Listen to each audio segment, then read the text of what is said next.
자, 안녕하십니까.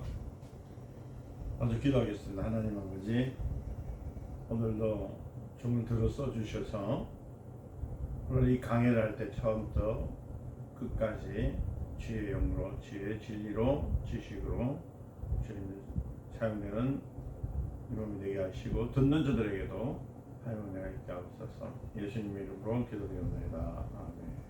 할렐루야. 오늘 벌써 강의죠. 마태복음 여러분들이 하여튼 마태복음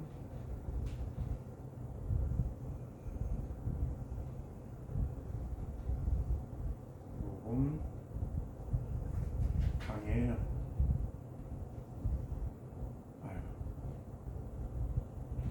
강의 오늘 3강이죠. 그래도 이해하십시오. 오늘 마태복음 2장입니다. 마태복음 2장 1절에서부터 18절 말씀의 내용 가지고 강의를 시작하려고 해요. 제가 먼저 성경을 한번 읽어보겠습니다. 마태복음 2장 1절에서부터 18절 내용까지.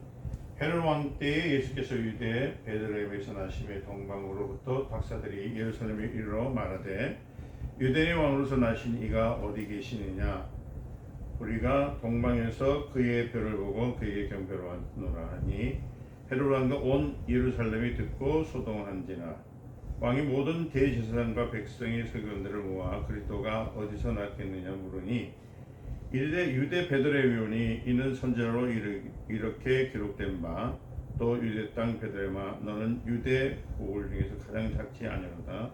내게서 한 다스리는 자가 나와서 내 백성 이스라엘의 목자가 되리라 하였으니라.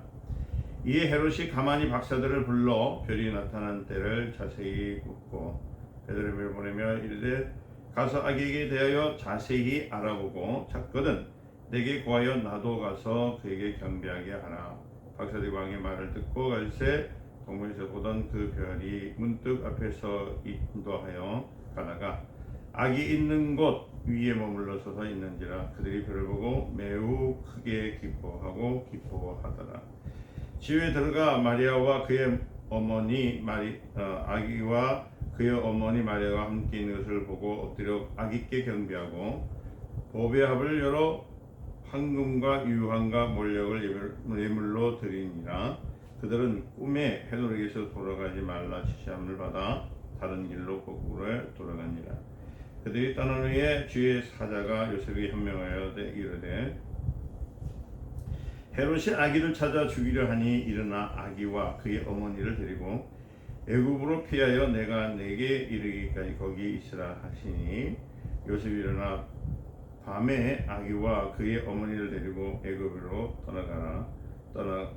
떠나가 헤롯이 죽기까지 거기 있으니 이는 주께서 선지자들을 통하여 말씀하신 바 애굽으로부터 내 아들을 불렀다 함을 이루려 하심이니라. 이에 헤롯이 박사들에게 속은 줄 알고 심히 노하여 사람을 보내어 베들레헴과 그 모든 지경 안에 있는 사내 아이를 박사들에게 자세히 알아본 그때를 기준하여 두 살부터 그 아래로 다 죽이니 이에 선지자 에레미야를 통하여 말씀하신 바 라마에서 슬퍼하며 크게 통곡하는 소리가 들리니 라헬이 그 자식을 위하여 애곡하는 것이라. 그가 자식이 없으므로 미워받기를 거절하였도다 함이 이루려 하심이니라. 이제 이 성경을 제가 이렇게 읽어드렸더니 여러분들 성경 읽으시라는 얘기거든요. 성경 꼭 읽으시고 시작합시다. 여기서 보면은 오늘 성경인데서 여러분 먼저 알아야 될 것이 뭐냐면 믿음이라는 것을 먼저 알아야 됩니다. 이번 주제는 믿음입니다. 믿음. 아니 믿음이 뭐냐, 믿음이 어떻게 나오느냐, 뭐 이런 말을 제기 말하는데 믿음은 믿음을 제일 많이 강조했던 사람이 누구냐면은 요한이죠. 믿음을 강조했던 사람은 요한입니다. 요한이 믿음에 대해서 진짜 많은 것을 강조를 했어요. 하면서 믿음이 무엇인가? 요한이 한 100번 정도 강조했겠죠.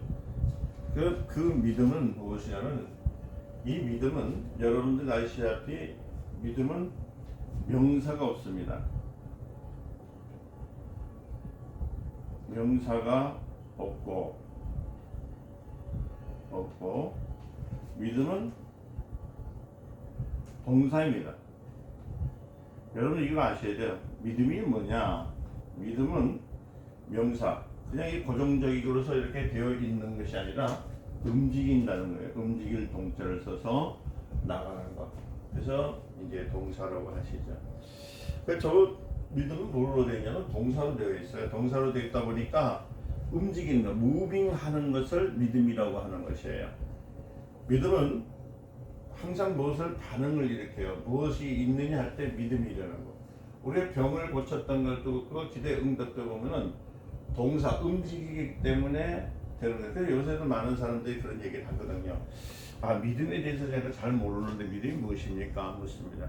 때문에 한마디로 한다면 움직이는 겁니다. 이렇게 얘기하면 되는 거예요. 그래서 그것을 다니엘서에 보면 여러분들 착각을 또 많이 하시는 분들이 있는데, 다니엘서에서도 보면 주님이 기도를 했다는 것은 뭐예요?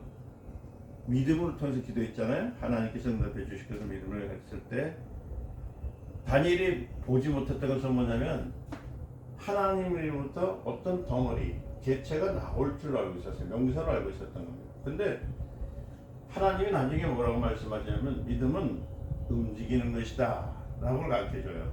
네가 기도하기 이전에 벌써 우리 주님께서 이미 기도해 주셨다고, 응답해 주셨다는 얘기를 하는 겁니다. 그러니까 움직이지 않으면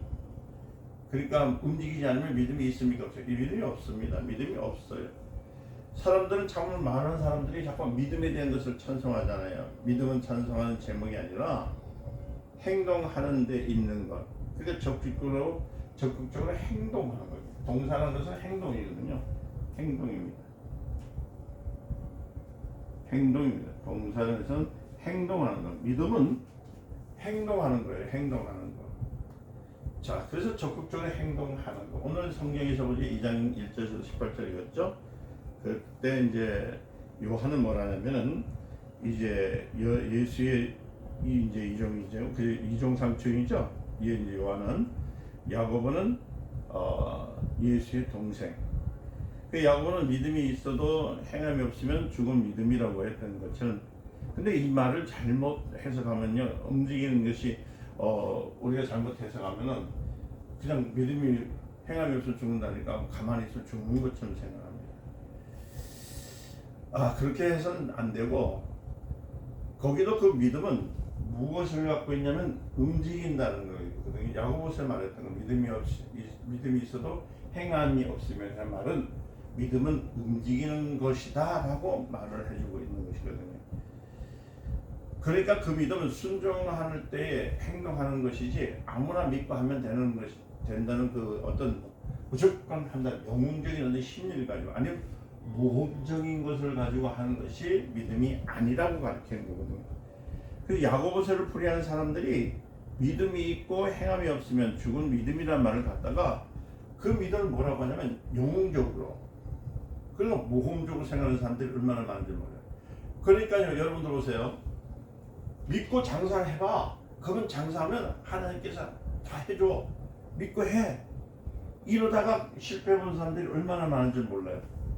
오늘 내가 기도를 했는데 어떻게 참 이루어질까요? 물으면은 믿고 해. 믿으면 돼. 하나님 못 믿냐? 하나님께 다 해주실 것이야. 이렇게 영웅적인 과시, 그 다음에 뭐라고 그랬죠? 모험적인 것을 가지고 시작하는 사람들이 얼마나 많은지 몰라요. 왜 실패하는 사람들 많아요? 그 말이 아니고 아브라함과 같이 순종하라는 말입니다. 믿음에 있을 때 동사는 순종을 요구하는 겁니다. 뭐를 순종해요? 순종. 누구와 같이? 아브라함 같이.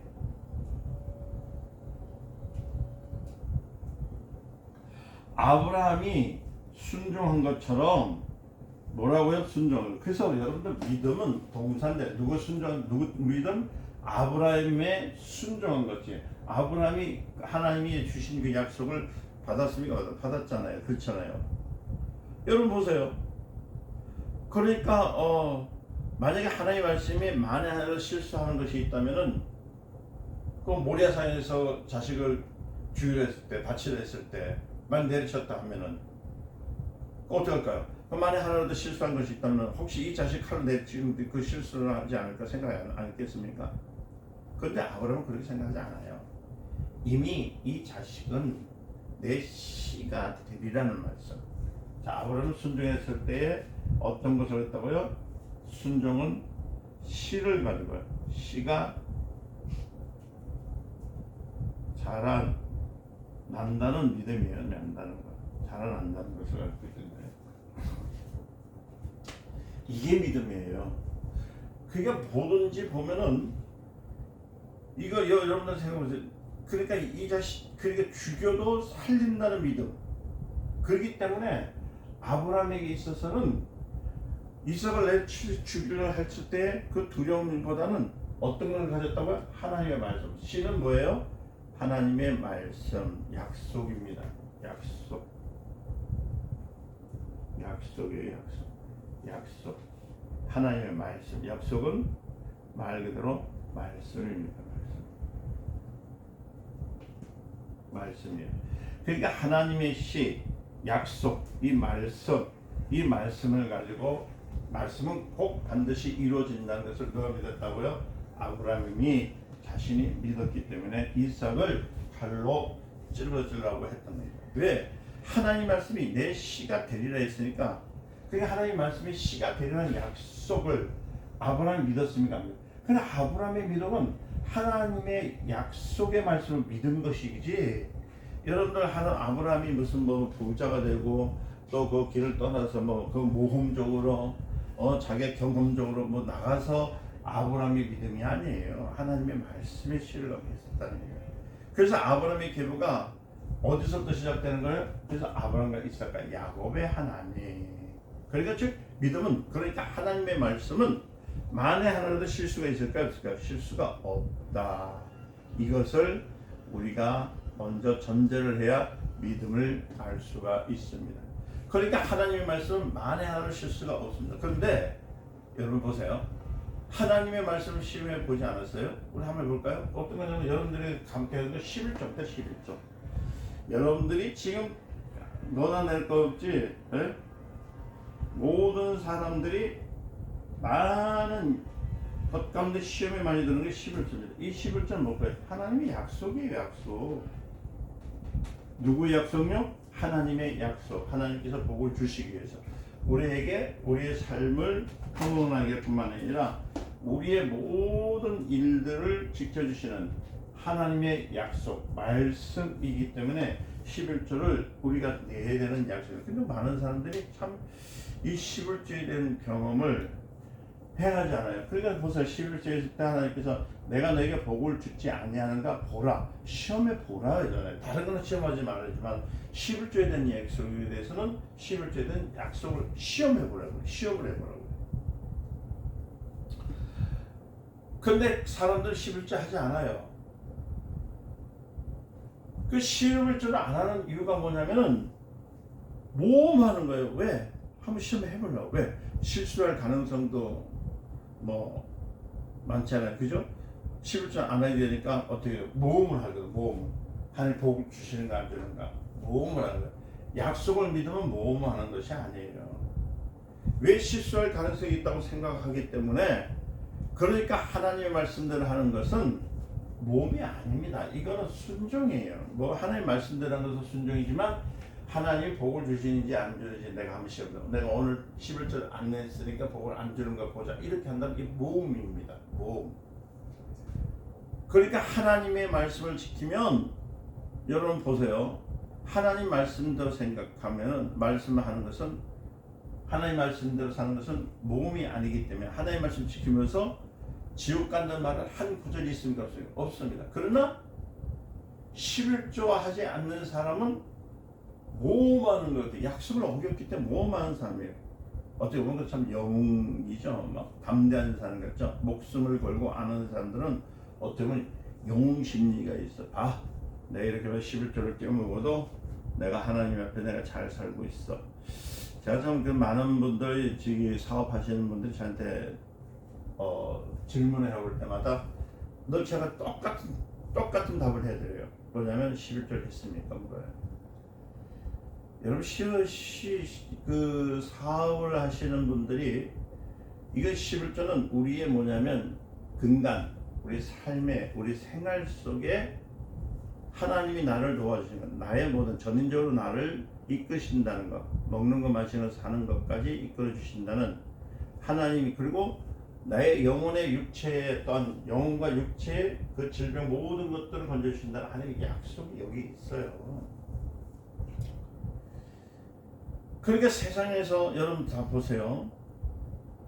예수 안 믿는 사람들도 보면 모험하는 사람이잖아요. 그죠? 예수 안 믿는 사람 같이 모험하는 사람, 그런 사람이 11조 안 내는 사람들이에요. 이건 감당 없이 모험하는 사람들, 오늘 죽을지 내일 죽을지 모르는 목숨을 가지고 버티는 거.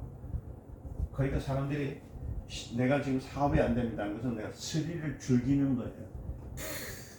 내가 지금 열심히 내가 일을 해서 나를 돌보는데 왜 이렇게 안 될까? 그럼 다른 걸 생각 안 하는 게 아니라 뭐 누가 나를 도와주지 않아서, 누가 나에게 일거리를 주지 않아서 이렇게 생각하는 거예요. 그게 아니에요. 그건 모험하는 거예요. 빨리 하나님 약속 지켜보세요.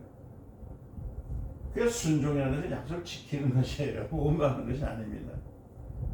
성경은 모험하지 말라 분명히 약속했어요. 하나님에 대해서 모험을 하지 말라는 것은 뭐냐면 세상에 대해서 모험하지 말라는 거예요. 먼저 그분이 누구예요? 주님이십니다. 하나님은 주님이십니다. 우리가 아시다시피 우리가 배워야 될 것은, 믿음은 무엇을 시작하냐면 요한을 통해서 하나님은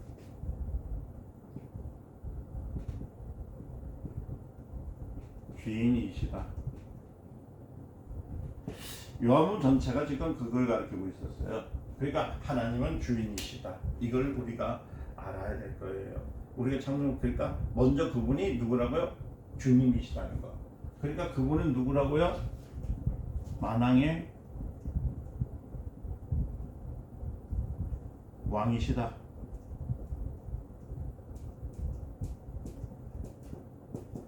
이거를 알라는 얘기입니다.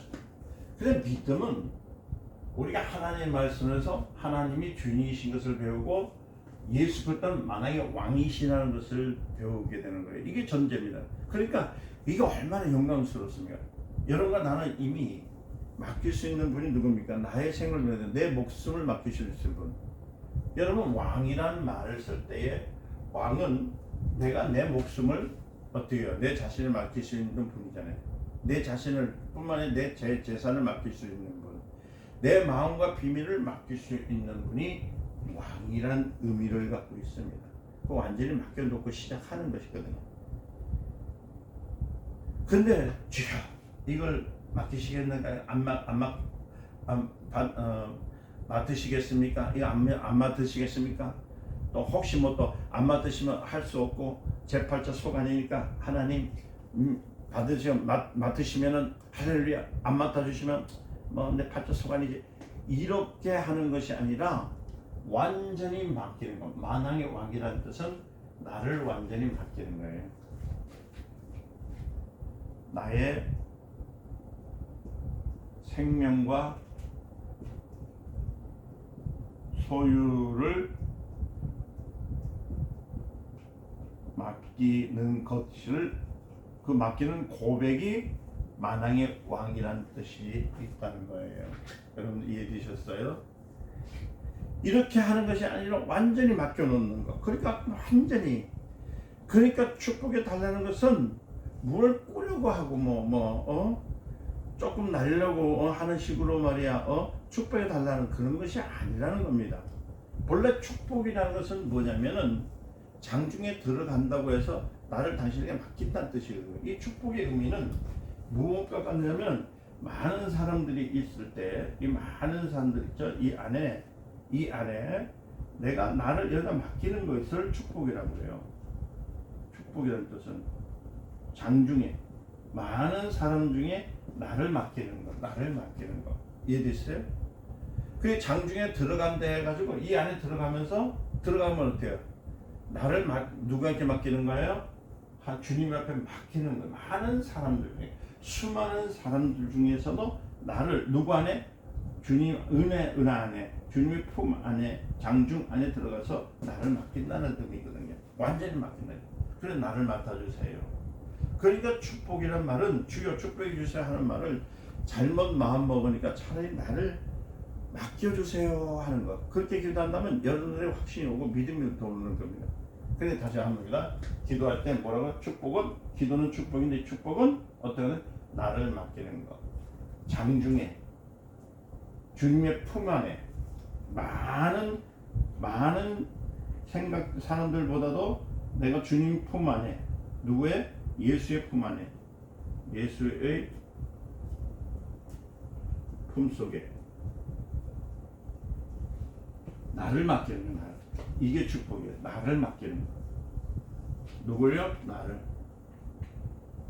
전인적으로 맡기는 것을 축복이라고 한다는 거예요.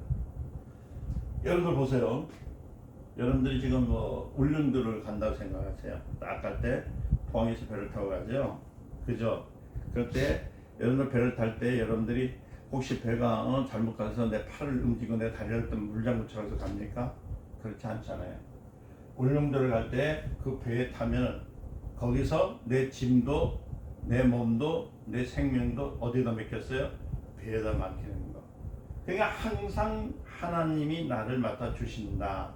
하나님이 맡으셨으니까 내 문제는 하나님이 해주신다는 것을 고백하는 것이 축복인데, 이것을 가지고 기도라고 합니다. 그래 믿음이라는 것은 믿음의 시작이 되지 않으면 축복도 받을 수 없다는 얘기예요. 하나님의 장중 안에, 그러니까 예수 그리스도의 품 안에, 예수 그리스도의 생각, 내가 그래서 주님이 뭐라고 하냐면 네가 내 안에, 누구 안에? 주님 안에. 내 말이 내 안에. 내 말이라는 것은 하나님의 말씀이 내 안에, 내 안에. 그러니까 여러분들이 그러니까 성경을 잘 알아야 돼요. 다시 말씀드리면 예수님이 네가 내 안에, 그 예수님의 품 안에, 그 다음에 내 말이 날 때 그 하나님의 말씀이, 약속의 말씀이 누구 안에? 나의 안에. 이랬을 때 하나님 무엇이든지 구하라 그러면 이루어주리라 했던 약속이 이 안에 있다는 거예요. 이해되셨어요? 우리가 하나님 옆에서 병낫기를 위해서 기도하잖아요. 그럴 때는 이제 기도하러 받으러 왔는데 그냥 주님 기도해 주세요 이렇게 나오는 것이 아니라, 기도는 누가 받아주셔야 되죠? 예수님께서, 우리 하나님께서 받아주시는 거거든요. 그러니까 여러분들에게 기도해 드린다고 할지라도 여러분들이 기도할 수 없는데 여러분들이 어떻게 해야 됩니까? 방법이 없잖아요. 기도 누가 받아주시는 거예요? 하나님이 받아주신다는 것은 뭐예요? 주님의 장중 안에, 품 안에 들어가는 것이거든요. 기도는 누가 받는 거예요? 하나님. 기도는 누가요? 주님이 받아주세요. 그냥 병 고쳐주세요 하잖아요. 그 성경에 보니까 병자를 놓고 기도하라고 하지 않고 뭐라고 하면 손을 얹은 즉 나으리라 했으니까 얹어서 고치면 되는 거. 말씀에 순종하면 돼요. 그걸 자꾸만 사람들은 병 고치는 사 나한테 있다 해가지고 아주 막 이 손에 막 그냥 불이 있고 이 안에 막 의사가 갖고 있지 않는 무슨 지혜가 있고 명철이 있고 막 생명이 있는 줄 알고 있어요. 그래가지고 손을 얹은 즉 나으린다고 그래가지고 거기다가 막 갖다 대는 사람들 얼마나 많은 줄 모릅니다. 그렇게 해서 고쳐지는 거 아니에요. 그리고 또 보세요. 여러분들 그 환자 중에서 병자들 중에서 보면은 귀신 들린 사람도 있을 거 아니에요. 자, 귀신 들린 사람 놓고 제자들이 뭐냐면 주여 귀신을 나가게 해주세요 한 적이 있습니까? 없어요. 성경에 보니까 귀신 들린 자를 놓고 기도해서 싸우든가 투쟁하든가 그렇게 한 적 없어요. 그런데 오늘날 우리 기독교, 특히 우리 한국 사람들은 마귀들과 싸울 때 그러니까 싸운다고 준비한다고 그냥 태권도복 입고요, 권투 글럽 잡고요, 그 귀신 걸린 사람한테 가서 한방 싸워보려고. 그러니까 딱 한번 제일 먼저 나가서 귀신 들린 사람을 고치니까 살아라 올라가라 고함 지르고 쥐야 고함 지르면서 땅을 치가면서 하면서 막 싸운다고. 그 왜 그러냐, 자기 손가락에 땅을 맞췄던지 여기 손 있잖아요, 피가 막 거기 물들어가지고 막 치기 시작하는 거예요. 그렇게 안 했어요. 주님이 말씀하신 거는 그냥 나가라 했어요. 예수 그리스도예요. 주님이 그렇지 않으면 그 많은 그 돼지떼 들어갔던 귀신을 할 때도 어떻게 해서 넌 떠나가라. 싸우라 했다는 말의 뜻, 파이팅이라는 말을 쓰고 있는데 그것이 아니라 뭐냐면 주님의 말씀을 가지고 내가 있냐는 것이 아니라 믿음을 가지고 선포하는 것이 싸우라는 말이에요. 이해되셨습니까? 그래서 우리는 다른 것이 할 필요 없어요. 그냥 나가. 기도는 언제나 하고 늘 하고 누구 안에? 예수 그리스도 안에 품에 장중 안에 있으면 이제 그때부터 선포하는 거야. 내가 그리스도 안에 있고 그리스도의 말씀이 내 안에 있으니까 말씀대로 나가라. 이거 하는데 그렇잖아요. 귀신 쫓아내기 위해서 기도하라고 말한 적은 없어요. 여러분은 그러니까 기도하는 시간이 적어서 뭐 고침 못 받는다는 얘기하고 내가 능력이 없어서 못 고친다는 그런 말 할 필요 없고 내가 하나님 말씀에 순종하느냐 안 하느냐 거기에 우리가 주안점을 둬야 되는 거예요.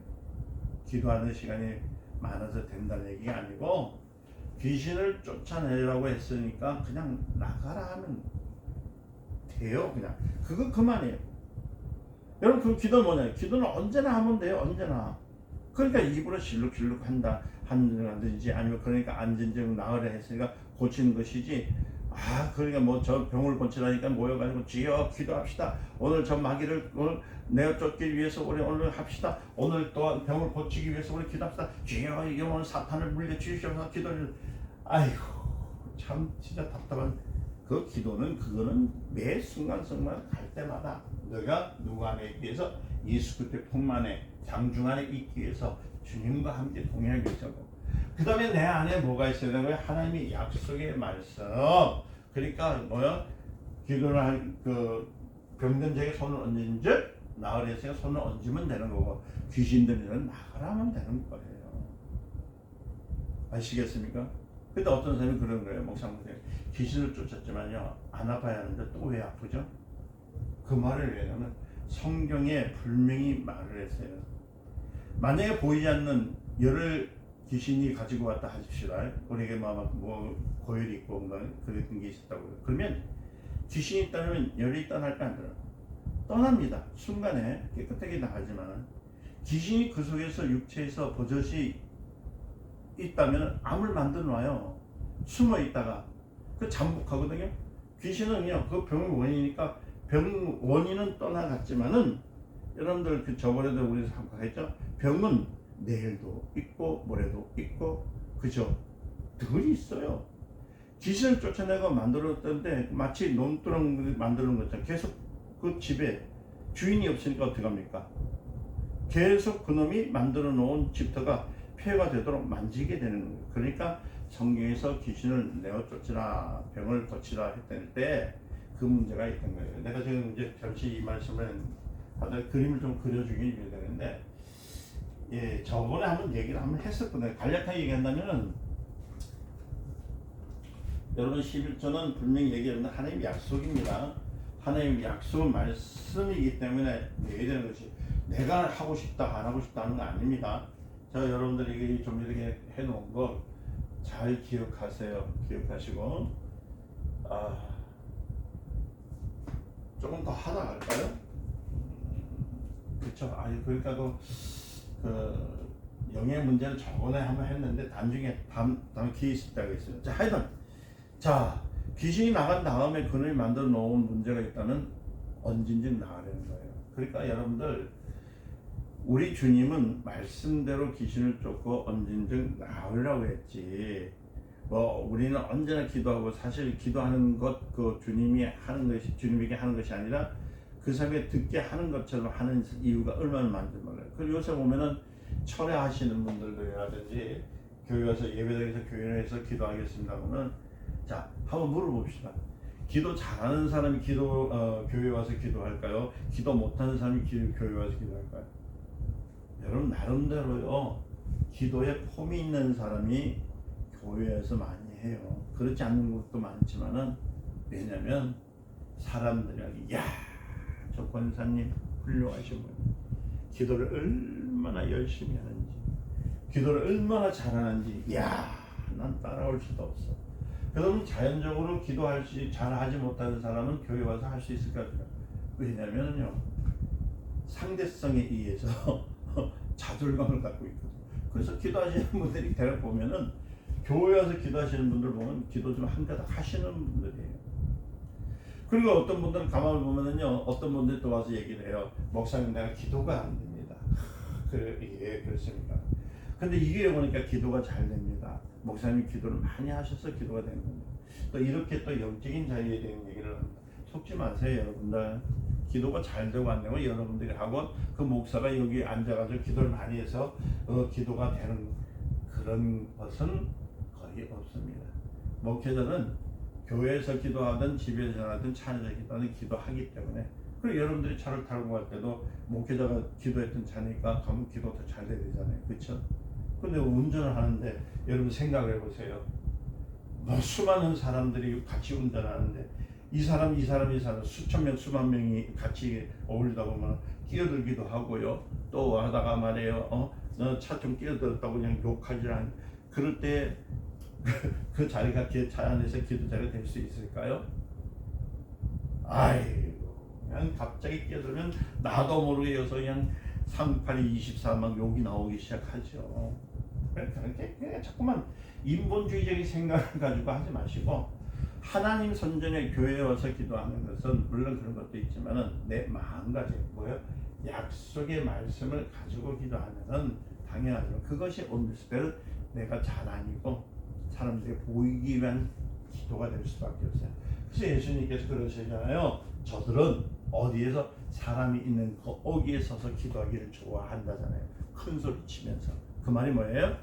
하나님 기도하는 것이 아니라 보이기 위해서. 그게 자기 기분대로 막 하는 사람이 얼마나 많아요. 근데 기도라는 뜻은요, 여러분도 잘 아셔야 돼요. 기도는 우리 24시 365일 매일 하는 걸 기도해요. 누구 안에? 말씀 약속은 누구 안에 들어가는 거예요? 예수 그리스도의 장중에 들어가는 것이 기도입니다. 이게 축복된 거예요. 그리고 하나님의 말씀, 약속의 말씀, 말씀은 시랬죠? 말씀을 가지고 내가 있으면요, 그것이 기도지. 그 어느 장소, 어느 곳을 통해서 무엇이 이루어지려고 하는 것은 이건 참 문제가 생기더라는 겁니다. 그렇죠? 자, 그래서 사람이 듣게 하는 기도는 필요하고, 왜? 안 하면 이상이 생기니까. 어떻게 보면 기도하는 그냥 기분이 좋게 하느라고, 또 어떤 축복할 때도 자선이 되려고, 또 사업이 잘 되게 그러니까 해야 되니까, 그죠? 그러니까 어쩔 수 없이 막 기도하는 사람들 답답하죠? 내 축복 속에 다 들어가 있건만 나는 주님하고 친해야 된다는 거. 내가 누구예요? 주님의 축복 속에 내가 있는데 주님과 친해지면 되는데 이것을 하지 않냐고 기도한다니까 문제가 생겨요. 내 마음을 잘 알아서 이렇게 해도 다 해주는 분, 그죠? 여러분 친하지 않는 사람인가 구체적으로 말할 수 있습니까? 없잖아요. 구가로 온 사람한테 자초적 얘기합니까? 안 하잖아요.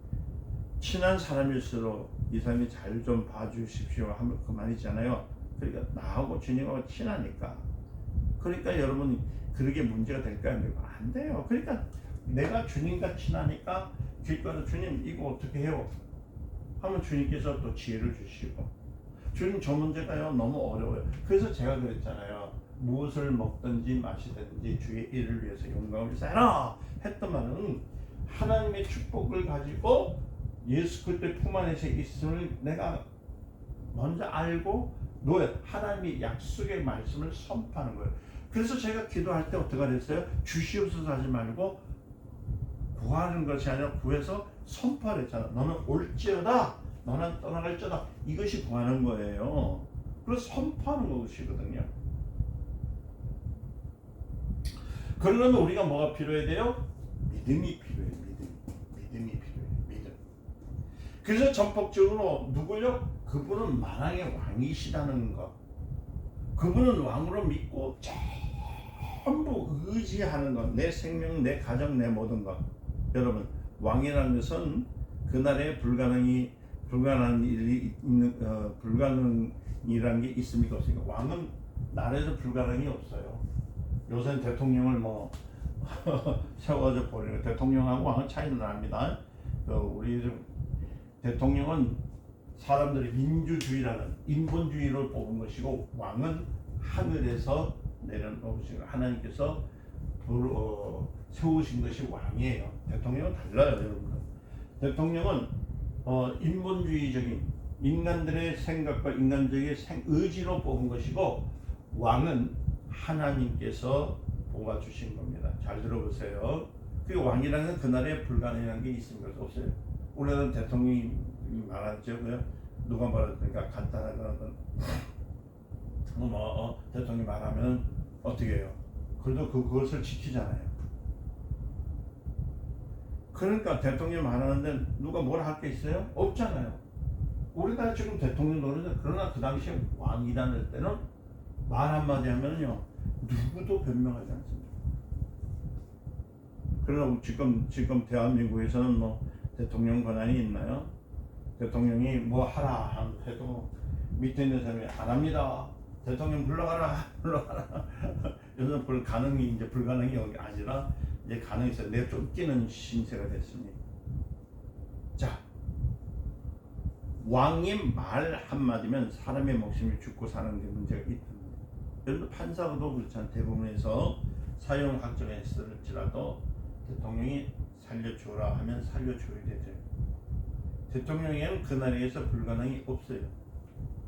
근데 금방 말씀드렸지만 인본주의로 인해서 가는, 우리 지금 대한민국 참 문제가 뭐냐면요, 제가 이 말씀 좀 드릴게요. 대한민국이 너무 민주주의다 보니까 인본주의로 좀 들어갔어요. 여러분, 우리는 민주공화국입니다. 민주공화국이라는 것은 뭐냐면, 민주라는 것은 자유는 있지만 질서를 지키는 것이 민주공화국이에요. 근데 대한민국 민주공화국이 지금 되지 않습니다. 이제는 인본주의라니까 인간들의 그 숫자로 인해 가지고 딱 저쪽에 있죠, 저 그쪽에 있는 사람은 그런데, 자, 한 사람 세워놓고 인민재판하는 것처럼 이 사람 죄인이요 하면 막 죄를 막 붙여내가지고 막 죽청으로 찔르듯이, 참 이게 문제입니다. 대한민국 민주공화국이 아니에요. 지금은 어떻게 보면 공산화된 것 같은, 또 이 얘기를 해가지고 또 저에 대해서 다른 말도 오시는 분들이 있겠지요. 그러나 정말 할 말은 해야 될 거예요. 하면서 해야지 어떻게 했습니까? 저는 대한민국 자유민주주의에서 태어난 사람이고 자유민주주의를 수호하는 사람이고, 지금까지 있었을 때 한 번도 제가 대한민국을 떠난 일도 없었고, 저는 오리지널 대한민국 사람입니다. 그러니까 지금요 살려고 하는 거예요. 지금 이 설교, 하나님의 말씀, 성경하고 지금 말씀을 지금 알아보라는 거예요. 지금 여러분들 한 가지 더 말씀드리면은, 여러분 김일성이가 여러분들 예수 믿었다고 좀 믿었죠? 아닙니다. 여러분들 김일성이는 여러분들 이 성경에 있는 것을 본따 가지고 자기 주체사상, 그러니까 조선인민공화국을요, 그게 성경의 토대를 통해 가지고 사람들을 얽매이기 시작했단 말이에요. 자, 성경을 풀 때 잘 들으셔야 돼요. 하나님 말씀을 약속의 말씀을 믿지 않고 하나님의 말씀을 인본주의, 그러니까 사람의 생각으로 만들어 버리면 코에 걸면 코골이, 귀에 걸면 귀걸이가 되듯이 사람은 얽매이게 됩니다. 더 숨못 쉬게 만들어요. 잘 살게 만들 수가 없습니다. 이 얘기는 이제 조금 더 지나가, 요만큼만 아셔도 돼요. 그래서 여러분들 기도하시라는 것은 뭐냐면, 누구 안에 들어가라고요? 길거리에 나가서 태극기 흔들고 길거리에 나가가지고요 물러가라 나가라, 그딴 소 하지 말고 어디 안에? 예수 그리스도 안에, 장중 안에 들어가서 누구요? 하나님의 약속의 말씀을 가지고 선포하세요. 그러면 되어지는 거예요. 자, 그래서 우리가 지금 이제 말씀 들어갑니다. 만왕의 왕이 있잖아. 만왕의 왕. 그러니까 이 주님은 왕이라고 할 때 불가능이 없다는 겁니다. 이것은 뭐냐? 전혀 우리는 왕에 대한 신앙이 있어야 돼요. 왕권에 대해서 왕 같은 제사장이요 하는 것처럼 왕에 대한 문제에 대해서 이 신앙이 있어야 돼요. 왕에 대한 신앙이 있어야 돼요. 그래서 예수님을 만왕의 왕이라고 하셨던 것은 이 신앙입니다. 우리의 모든 것을 맡기실 수 있는 것, 모든 것에 대한 이런 신앙들이 있어져야 되는 거예요. 이해되셨어요? 그래서 마태복음은 왕에 대한, 마태복음 전체는 뭐냐면 왕에 대한 신앙입니다. 신앙, 왕에 대한 신뢰, 신뢰예요. 누구에 대해서? 왕에 대해서 만왕의 왕에 대해서는 신뢰성 있는 것을 얘기하는 거예요. 왕에 대한 신앙을 그 왕에 대한 신앙을 전체로 했던 것이 마태복음이에요. 왕에 대한 신앙을 전체로 했던 것이 마태복음이에요. 그 전체로 보면은 왕에 대한 나의 신앙, 왕에 대한 신앙은 주님이 나의 왕이십니다. 주님이 나의 왕이십니다. 그는 나의 왕이십니다. 그러니까 왕이시기 때문에 그에게는 불가능이 없습니다. 할렐루야. 그러니까 여러분들이 그에게 무엇이든 맡기만 하다는 겁니다. 다 맡겨도 모든 것을 이루신 분 왕이시기 때문에 전지전능을 하신 왕이시기 때문에 하나님에 대한 불안하게 생각하지 말고 하나님은 만왕의 왕이시죠. 그분은 왕이시기 때문에 그분 불가능이 어디 있습니까? 없어요. 그러니까 맡기는 거예요. 맡기는 불가능이 없으신 분 만왕의 왕이신 하나님 내 생명도 맡기고 재산도 맡기고 생각도 맡기고 영혼도 맡기고 나의 모든 것을 다 맡길 수 있는 분, 그 위대하신 분, 왕에 대한 신앙의 전체를 마태복음은 말하고 있다는 거예요. 그래서 마태복음은 왕에 대한 신앙, 그분은 왕이시다. 왕에 대한 이 신앙. 여러분들 보세요. 너무 지나치게 서민생활을 하면요, 왕에 대한 권위를 알까 모릅니다. 여러분 아셔야 돼요. 그게 서민이라는 것은 지나치게 서민이라는 것은 너무 세상 아까 얘기했던 인본주의적인 생각이 됐습니다. 먹고 사는 데만 가져. 그래서 무엇을 먹을까, 무엇을 마실까, 무엇을 입을까 이 서민적인 생각이에요. 왜냐하면 이들에 있어서는 먹고 사는 문제가 큰 문제거든요.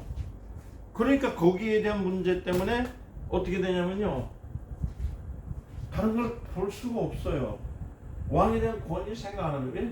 내 목구멍이 포도청이라고 해가지고 먹는 데만 신경 쓰잖아요.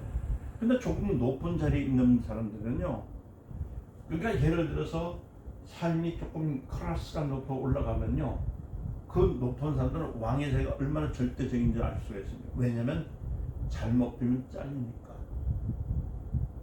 밑에 있는 사람은 해봤자 뭡니까? 노동판에서 일만 하면 돼. 그리고 밥을 주니까 밥 먹으면 되고요.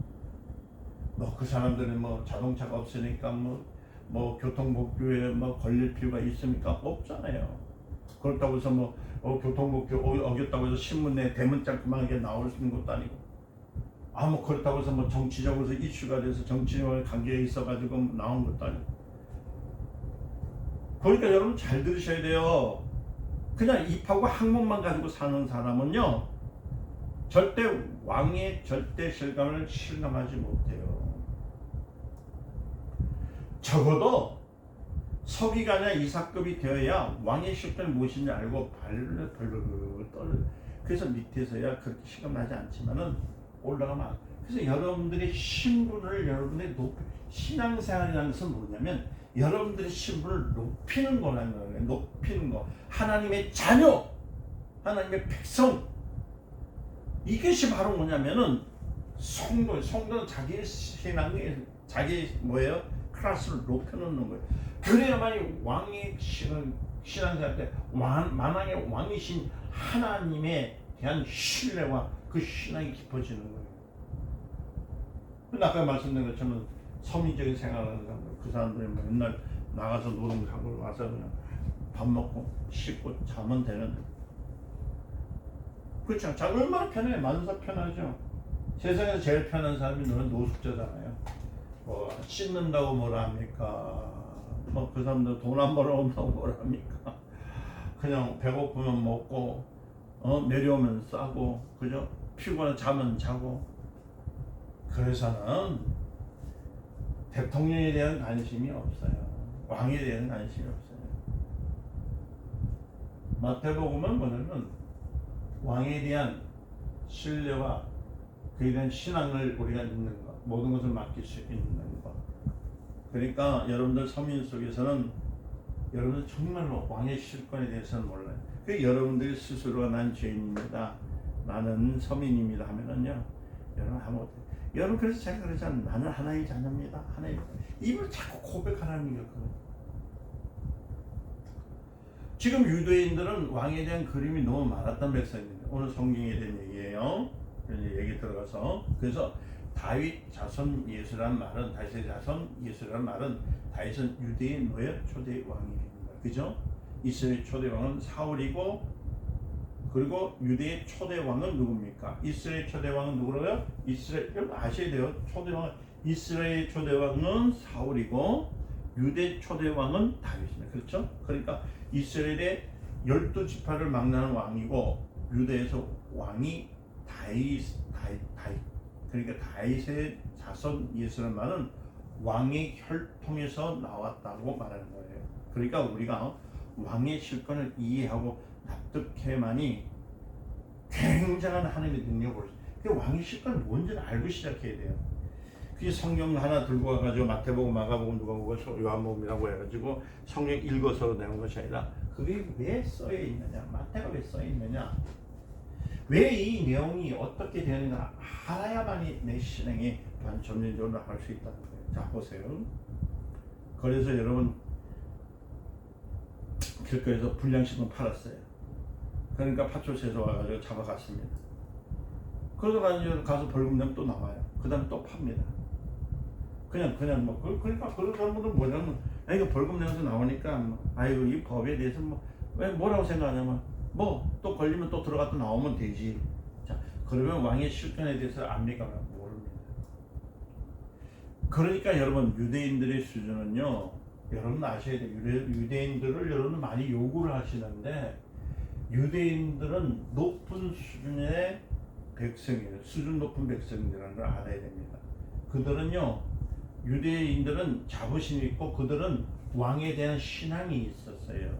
왜냐면 이제 나중에 또 이제 말씀을 계속 들어갈 거지만 그렇기 때문에 예수님을 죽였던 이유 중에 하나는 이들의 수준 높은 신앙을 그러니까 백성이기 때문에 유대인이라는 그 자부심 때문에 그러니까 다시 말씀드리면 이들에 있어서 하나님은 한 분입니다. 요 하나님 한 분입니다. 율식 그렇죠? 율식을 믿는 얼마나 자부심인가. 자기는 하나님의 백성이라는 자부심 얼마나 많습니까? 그냥 너무 큽니다. 그 굉장히 오만불선하고 교만해요. 왜냐하면은 이들이요 다른 사람들에서 인간 같지 않아요. 그래서 여러분들 보세요. 이방인이랄 때 이방인이란 뜻이 뭔지 아세요? 짐승 그러니까 소, 돼지, 개, 돼지와 같은 생각을 하고 삽니다. 이방인이라는 말은 그게 짐승과 같은 사람을 생각해요. 이들은 수준 높은 백성이기 때문에 그래서 신앙은 왕의 주권을 알고 그를 왕이라고 했을 때 다시 말씀드립니다. 그리스도란 말과 왕이란 말은 같은 말이에요. 이거 좀 지울까요? 이거 제가 좀 이렇게 좀 차근차근 기억하시길 바랍니다. 저는 여러분들이 그리스도 예수의 그 장중 안에 들어가지 아니하면은 여러분들 아무것도 되지 않아요. 참 제가 지금 이 마태복음을 하면서 또 느끼는 것은 뭐냐면 한 장 한 장 나갈 때마다 과연 이 말씀 속에서 들어올 수 있는 분들이 저는 몰라요. 분명 하나님께서 계획하시고 약속하신 분들이 계실 겁니다. 그래서 신앙에 많은 도움이 될 뿐만 아니라 하나님을 더 간절히 사모하며 사는 사람들이 많아진다는 것을 믿습니다. 자 보세요. 주는 그리스도서 할 때 이 그리스도죠. 그리스도라는 말과 왕이라는 말은 같아요. 그러니까 우리가 주는 그리스도시요 살아계신 하나님의 아들이십니다 할 때는 무슨 말이냐면 예수는 왕이라는 거예요. 만왕의 왕. 이랬죠. 그러니까 그리스도란 말과 왕의 말 때 다 둘 다 뭐냐면 기름 부음이죠. 기름 부음입니다. 기름 부음. 누구로부터요? 하나님으로부터.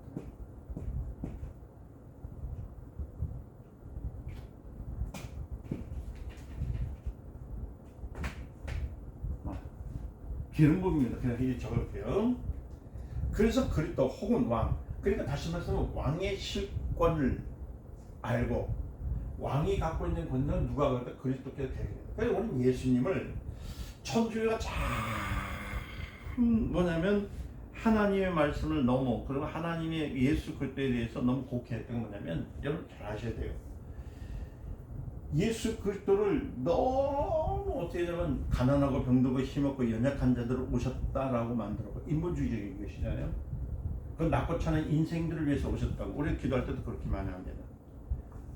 그래서 또 더 낮추기 위해서 그냥 그들이 성당이죠. 성당 가면은 반드시 마리아 그 상에 예수 그리스도의 아기 예수를 안게 합니다. 그리고 또 십자가에 달려 죽으신 분을 했을 때 그 처자한 모습, 완전히 막 지쳐서 폐장병 있는 모습을 그리고 거기에 어머니 마리아가 그걸 위해서 우는 모습을 이렇게 만들어 놨어요.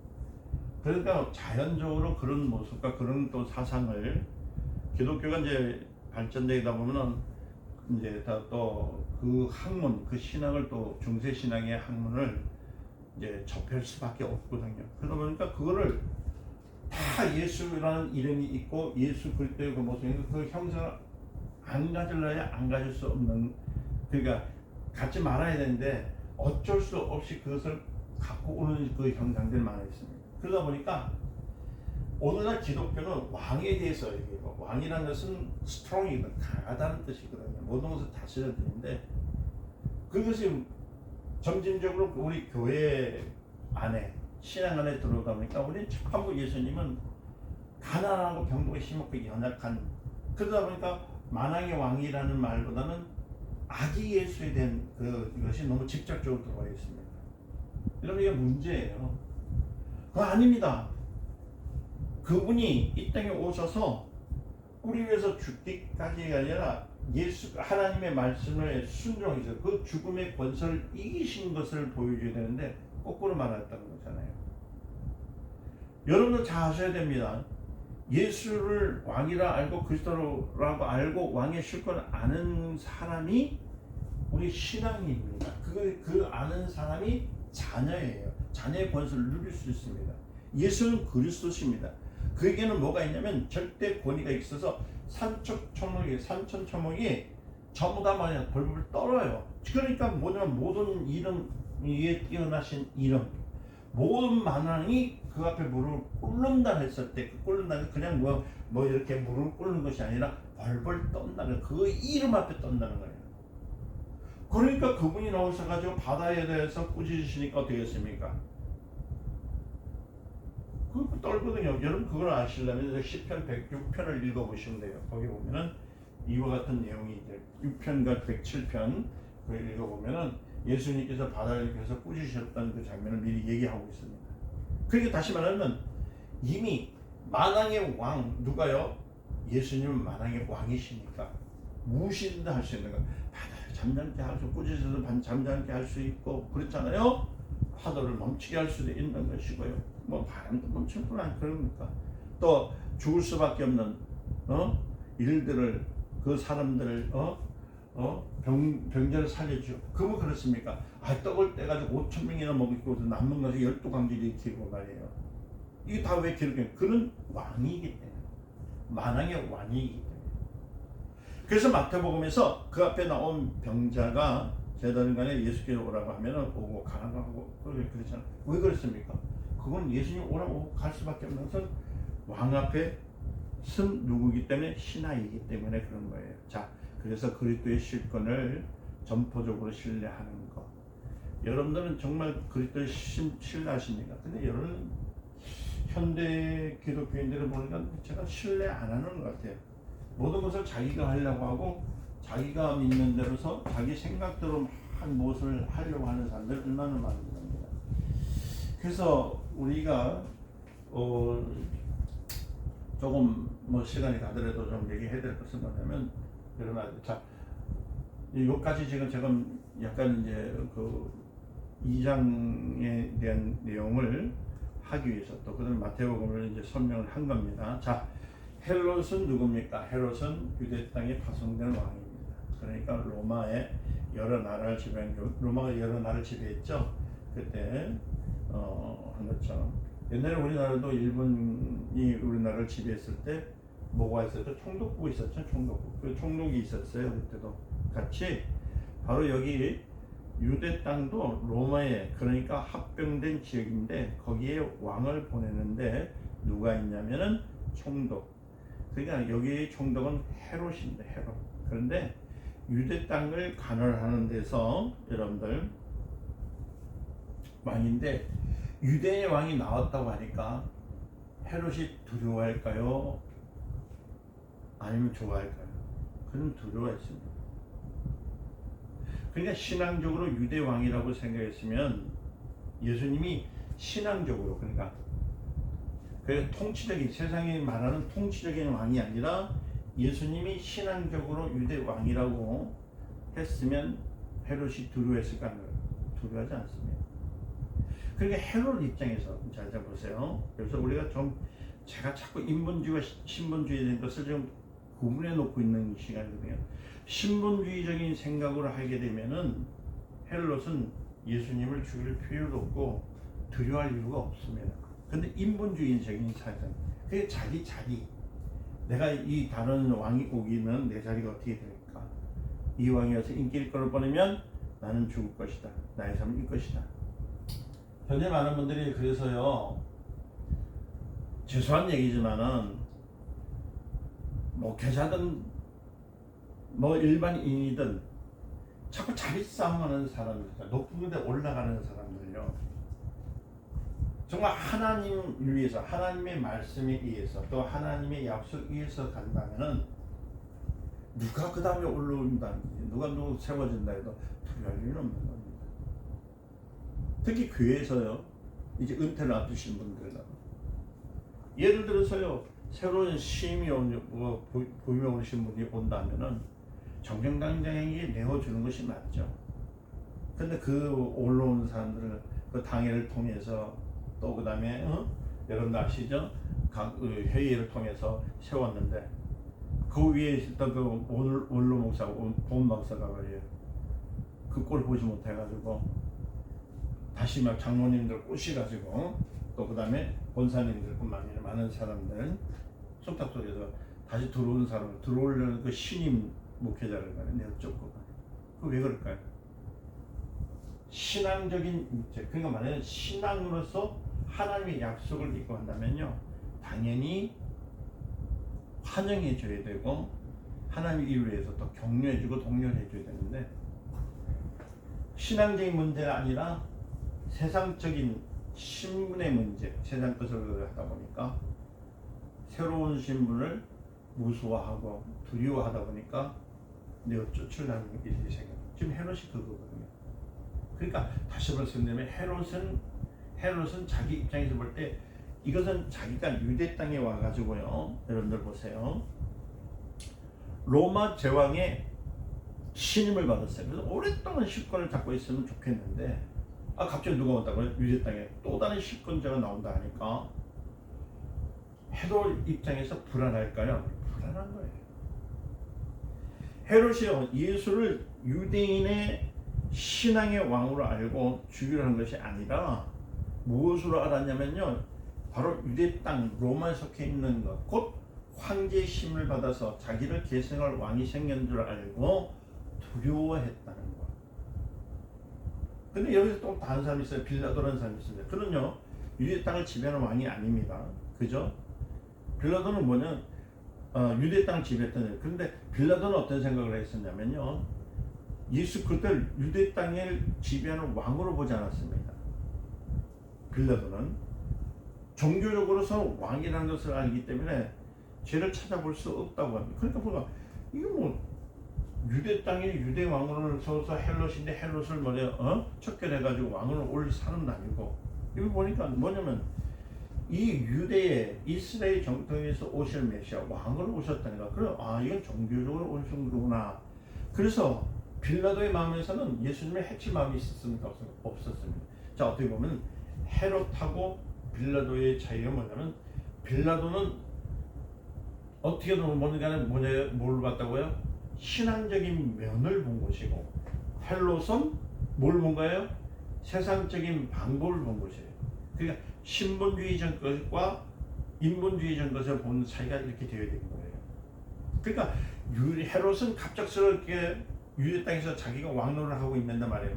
마침내 로마 황제에게 신을 받는 자가 또 생겼다 생각해보세요. 그 뭘 뺏긴다고 생각해요? 왕권을 뺏긴다 생각할 거잖아요. 그런 자가 없어지게 되면 어떻게 될까요?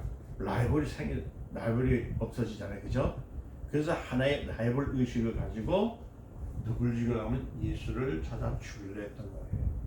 그렇지만 빌라도는 예수를 라이벌로 생각하지 않았습니다. 종교의 신앙. 예수는 유대의 신앙의 왕이라고 생각하기 때문에 자기 같은 정치적인 왕이 아니라 신앙의 왕이라고 생각하기 때문에 라이벌 의식을 갖지 않았기 때문에 그는 죄가 없다라고 말을 했던 겁니다. 그러니까 이것이 참 얼마나 다른 점인지 몰라요. 그 신본주의와 인본주의.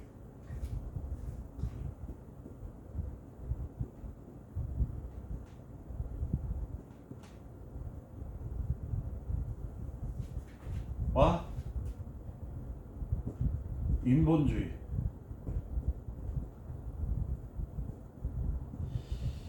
이 차이가요 너무나 그 성경 하나를 보더라도 내가 신적인 하나의 말씀으로 보느냐 내 인간의 생각을 보느냐.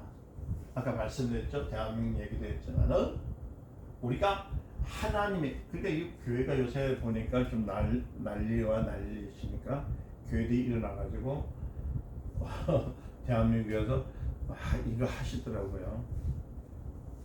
그러면서 종교 분립에 대한 문제, 그 문제를 가지고 어떤 분은 변명 아닌 변명을 하더라고요. 그거는 성경에 있는 말이 아닌데 성경 모르는 소리 좀 하지 마시라고요. 자, 막 그 얘기를 더 들어가게 되면은 우리 성경 공부하는데 많은 지장이 있어요. 자, 그런데 다른 말 할 거 없고 성경을 볼 때에 하나님의 말씀의 중심으로 보느냐 아니면 인간의 생각으로 하나님의 말씀을 푸느냐가 이렇게 차이가 나는 거예요. 그 현대 교회에서 하나님의 말씀을 순종하기 위해서 배우는 사람은 하나님께서 하신 대에서 순종하기 때문에 바람이 불든지 어떤 환란이 오든지 어떤 폭동이 일어나도요 움직이지 않아요. 그런데 인본주의적인 사상을 가지고 있는 그런 교육을 받는 교회의 사람들은 뭐냐면 조금만 어렵게 되면요 혼돈의 시기가 들어오는 거예요. 잘 보세요. 헬롯은 유대인의 왕이죠. 왕이라는 해석을 잘못 내렸어요. 그러니까 자기가 볼 때 그것에 보면은 무엇만 갖고 있어요? 자기 생각, 자기 위주, 자기가 갖고 있는 집단적인 사고방식 있잖아요. 그 매너리즘에 좀 꼬여 있는 겁니다. 그래서 헤롯 왕 때에 예수님께서 나오셨다 할 때 유대 왕이 나신 이가 어디 있느냐? 자, 유대 왕으로 나신 이가 어디 있느냐? 그죠? 이렇게 물었습니다. 자, 보세요. 이게 우리 신앙이 여기서 이제 그래요. 유대 왕으로 나신 분이 어디 있느냐? 자, 여러분들이 지금 질문합니다. 유대 왕으로 나신 분이 어디 있느냐 할 때 인본주의적인 것으로 답할 것입니까? 신본주의적인 것으로 답할 것입니까? 그리스도가 어디서 났겠느냐 그래요. 그리스도는 말이 어디서 나왔는 겁니까? 그러니까 왕이란 말이잖아요. 예수 그리스도. 그러면 왕의 실권에 대해 그 왕은 어떤 왕이냐는 겁니다. 여러분들 한번 스스로 한번 생각해 보세요. 그러니까 왕 같은 제사장이나 했을 때 하나님께서 그리스도를 말씀하실 때 왕의 실권 그러니까 그는 누구 왕이시죠. 예수 그리스도는 왕이십니다. 할렐루야. 그렇잖아요. 왕이. 그러니까 예수 그리스도는 왕인데 어떤 생각을 헤롯과 같은 생각을 하느냐 아니면 누구요? 빌라도 같은 생각을 하느냐. 그렇다고 빌라도가 무슨 크리스찬은 아니지만 제가 예화를 드려서 그렇습니다. 예수는 왕이십니다. 그래서 우리가 볼 때 헤롯이 두려워할 존재는 아니에요 사실은. 그러나 헤롯은 자기 위치 때문에 불안. 현대인 우리 많은 기독교인들도 무슨 일을 할 때마다 왜 불안에 오고 왜 자꾸만 초조함이 오고 문제가 생기냐면 뭐 때문에요? 왕이신 예수 모든 것을 맡기실 분이고 내 모든 생명과 재산과 자손 자녀도 주님이 지켜주신다는 믿음이 없기 때문에 불안하고 초조하고 어려웠던 거예요. 그렇죠? 그러니까 세상적으로 육체적으로 왕이란 말을 받아들이게 되면 그렇게 되는 겁니다. 주님이 기름 부으시면 세상적으로 왕이 아니라 여기서 잘 보시면 자 이제 좀 더 넘어갑니다. 그럼 예수님이 왜 도망갔을까요? 예수님 하나님 도망가라고 하셨어요. 그죠? 왜 도망갔느냐? 자, 하나님의 아들이신데 죽이러 오면 예를 들어서 뭐 하나님 아들이시잖아요. 죽이러 오면은 뭐 태권도를 하든지 뭐 담술도를 하든지 유도를 하든지 죽이면 되는데 오히려 도망가라 그래요. 하나님의 아들인데 뭐가 그리 불안해서 도망갔을까? 그러면 하나님도 째째하고 뭐 그러시다고 생각할 만큼 갑자기 하나님이 약한 면을 나타내는 것 같이 보이죠? 왜 그럴까요? 우리 여기서 좀 왜 도망가라 했을까? 이 의문점을 우리가 한번 생각해 봐야 돼요. 이 세상 영적 신앙의 왕은 누굽니까? 이 세상의 왕인 귀신이 아니요. 누구의 마귀입니다. 마귀는 세상 임금입니다.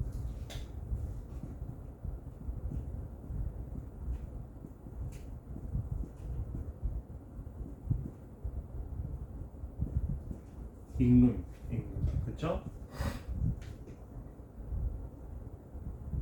세상 임금이죠. 주님은 마귀 앞에서 피할 필요가 있습니까? 없습니다. 마귀에게는 피할 필요가 없어요. 그러나 세상 왕 앞에서는 피해야 돼요. 자, 세상 임금이면 마귀는 세상 임금입니다. 헤롯은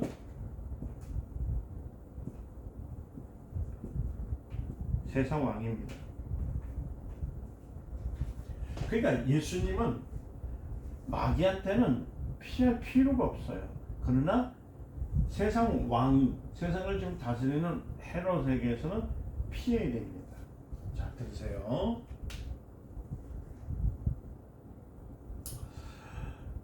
이는 죽일 권리를 부여받는 것을 의미하는 것이거든요. 그러니까 육체적으로 그냥 죽이라면 죽여버릴 수가 있어요. 그렇기 때문에 세상 앞에서 죽지 않는 거예요.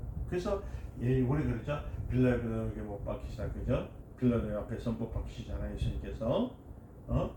그렇죠. 빌라도에서 그러거든.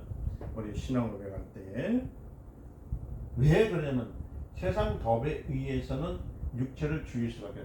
그러나 마귀는 영으로 있을 때는 하나님께서 피할 필요가 없잖아요. 영이시니까, 영의 주인이시니까. 마귀는 세상 임금이지만은 영을 갖고 있잖아요. 영. 여기는 육체입니다. 자, 영은 죽을 수 있을까요, 없을까요? 죽이지 못합니다. 육체는 죽을 수 있습니까, 없습니까? 죽일 수가 있습니다. 그런데 헤롯이 지금 죽일 권한이 있을까? 있습니다. 있으니까 육체를 죽이기 위해서 어떻게 되냐면 많은 사람들에 대해서 당장 명령을 칼과 죽여버리면 예수님 십자가에서 죽으실 수 있을까요? 없을까요? 돌아가시지 못해요. 그냥 그 어릴 때, 아이 때 돌아가시게 되는 거예요. 자, 만약에 세상 임금에게 죽일 권한을 주지 않으면 우리를 구해낼 수 있습니까? 없습니까? 없습니다. 세상 왕에게 죽일 권한을 주지 않으면 우리는 구원이 없습니다. 할렐루야. 그러니까 세상 왕에게 죽일 권리를 주었다는 것을 말하기 위해서 도망가는 거예요. 그리스도를 죽일 권리를 누구한테 줬다고요? 세상 왕에게 줬어요. 그래서 그리스도는 세상의 왕을 피해서 다른 데로 갔던 겁니다. 그때가 올 때까지는, 어떨 때까지는 주님이 스스로가 하나님의 말씀에 순종해서 올 때까지는 피해야 되는 겁니다. 그러나 주님은 이 귀신이나 세상까지는 피하지는 않습니다. 세상 임금이라는 것은 영적 임금이죠. 영적 임금. 이 세상 임금은 영이랬어요. 영적 임금입니다.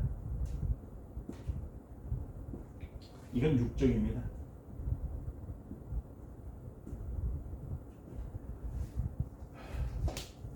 그러니까 하나님께서 그 어린이날 때 밤낮 피해가 있을 때는 육체로 죽일 수 있는 권한 누구한테 있어요? 세상 임금한테 있거든요.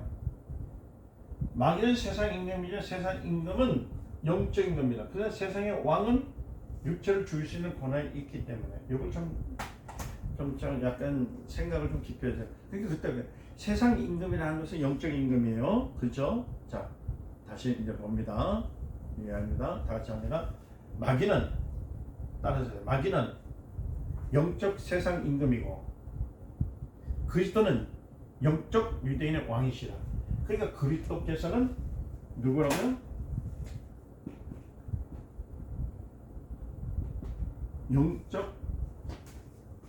그리스도께서는 영적 유대인의 왕입니다.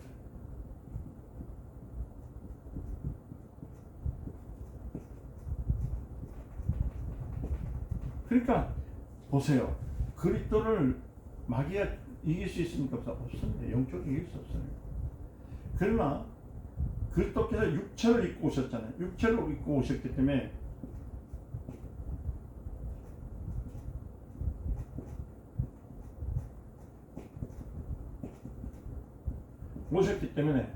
육체를 죽일 수 있는 권한 누가 있다고요? 세상 임금, 세상 왕, 헤롯, 세상 왕입니다. 헤롯은 죽일 수 있다는 겁니다. 그렇죠? 이게 좀 헷갈리시는 분들이 너무 많은 것 같아서 저도 그래요. 지금 이 얘기를 하면은 많은 분들이 어떻게 들어올까, 어떤 생각을 하고 있을까, 이제 뭐 그런 것 때문에 좀 한 번씩 이제 고민을 하다가 지금 죄송한 얘기지만 지금 말씀을 드리고 있는 것이에요. 그런데 이걸 좀 잘 이해를 하시면 여러분들 무엇보다도 더 깊은 성장을 할 수가 있습니다. 자, 예수는 누구의 왕이 어디서 왔어요? 하늘에서 왔습니다. 하늘의 왕입니다. 자, 하늘의 왕이에요. 하늘의 왕. 예수는 어디 왕?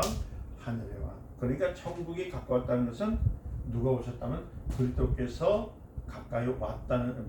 그 천국은 임금이 존재하고 있기 때문에 세상 임금이 지배하고 있는 나라에 다른 나라 임금이 진격할 때 세상에 도래했을 때라는 뜻을 말하고 있는 것이거든요. 그러니까 다시 말씀드리면 세상 임금이 지배하고 있는 나라에, 그러니까 세상 임금인데 하늘 나라의 임금이 지금 어디로요? 세상에 있는 그 임금이 있는 곳에 누가 영적인 왕이 진격해 들어온 거예요. 어디에? 세상 나라에 지금 도달했다는 말입니다. 그 뜻을 얘기를 하셔야 됩니다. 여기서 헤롯을 피해서 가는 것은 무엇을 얘기하냐면 그리스도가 세상의 임금에게 죽는 날이 온다는 것을 의미하는 겁니다. 죽어야 되거든요. 누굴 위해서? 우리의 구원을 위해서.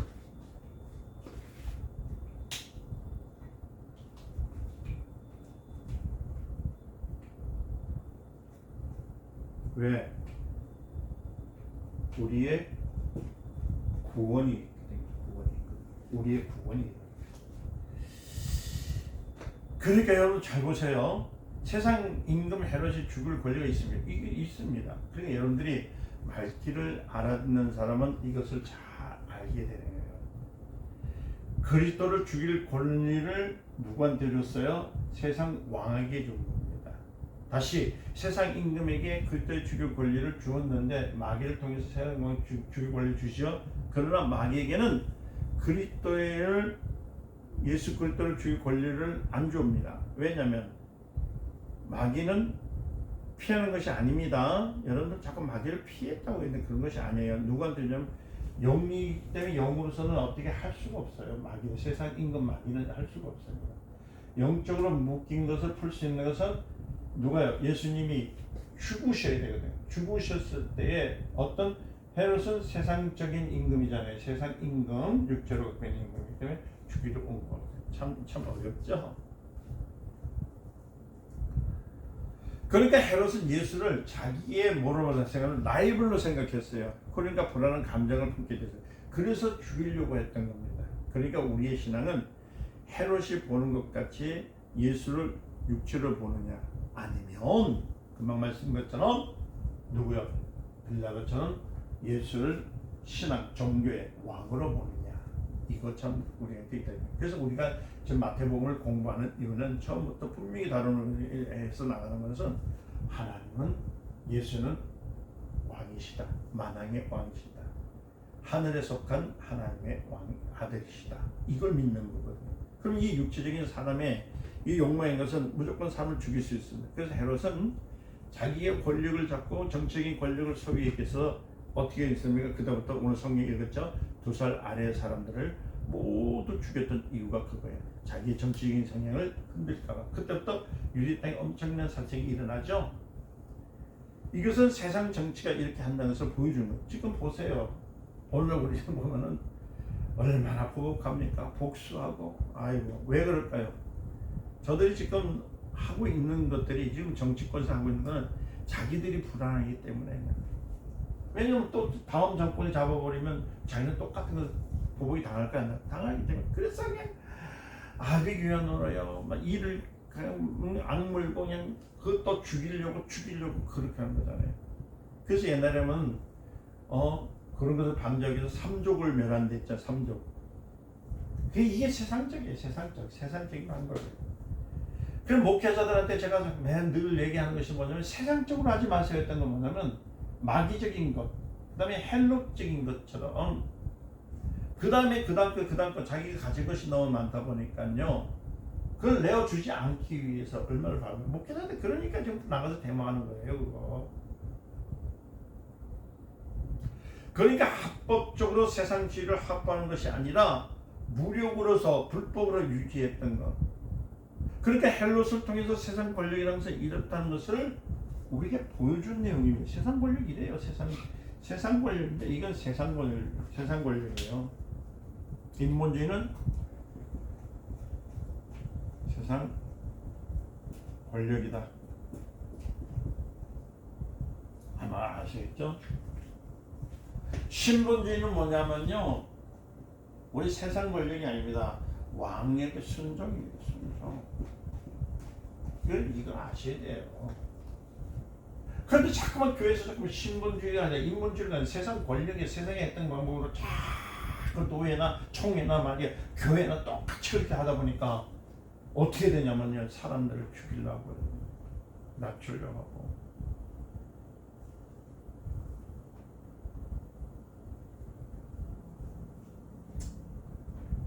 헤롯은 세상 임금입니다. 세상 임금으로서 일을 하는 것 뿐입니다. 그래서 예수를 만나서 죽이려 하다가 못 만나니까 어떻게 했습니까? 세상적으로 보복을 하잖아요. 2살 아래에 있는 다 죽입니다. 왜요? 예수를 만나려 하니까 만날 수 있는 방법이 없어요. 무슨 방법이 있습니까? 없잖아요. 그러니까 그 죽이면서 하는 말이 뭐라고 하냐면, 이거 그 헤롯이 하는 말입니다. 내가 그를 만나서 내 후임이니까, 나보다 더 훌륭한 자니까 가서 영접해 주리라 하는 뜻에서 경배한다는 말이지, 그가 신앙으로서 경배하는 뜻으로 나타내는 것이 아닙니다. 많은 사람들이 그래요. 뭐 예수를 신앙적으로서 경배한다고 나타내냐, 그런 것이 아니에요. 그분 말씀드린 것처럼 자기 후임자니까 왕을 나타냅니다. 그러니까 왕이 태어났으니까 내 후임자로서 성직자로서 알고서 청중에게 모신다는 뜻에서 경배한다는 말로 생각하시지, 신앙적으로서 머리를 숙인다는 뜻은 아니에요. 그때 누가 나타나요? 동방박사들이 이제 다 와잖아요. 왔다가 꿈에 현명을 합니다. 그 지역에 들어가지 말라. 그리고 반드시 헤롯에게 들어가지 말라. 헤롯에게 가지 아니했죠, 그죠? 그러니까 그만 이제 헤롯이 어떻게 하냐면, 그 동방박사를 알았으니까, 그러면 2살 아래 아이들 전부 죽여 없애버려요. 왜요? 예수는 곧 유대의 왕으로 날짜, 그 날짜이기 때문에 죽이려고 그냥 싹 죽여버리는 거예요. 그러니까 세상의 권리는 뭐냐면 칼을 통해서 자기의 직위를 확보하는 겁니다. 그러나 그리스도는 우리에게 가르치는 것은 신앙입니다. 신앙, 순종 신앙입니다. 신앙은, 신본주의는 신앙입니다. 신앙을 가르치는 거예요.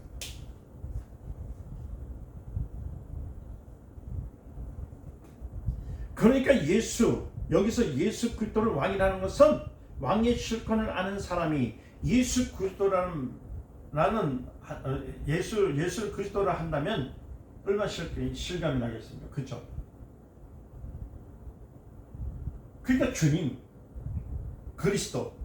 그러니까 주님은 나의 왕이고 나를 복종시킬 수 있는 분은 오직 당신뿐입니다. 이렇게 한다면 내 목숨뿐만 아니라 모든 것들,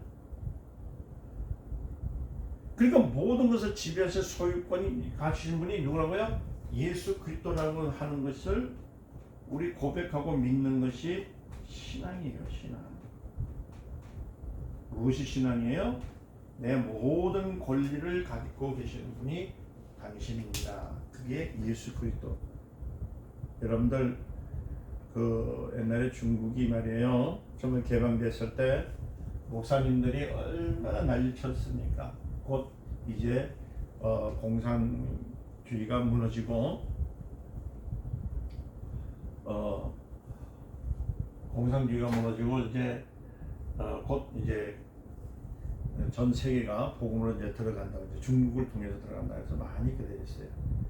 그래가지고 교회에서 시작돼가지고 자유물결이 얼마나 많이 되는지 모르겠어요. 그때 교회가 얼마나 폭발적으로 일어났는지 참 놀랄 만큼 일이 됐어요.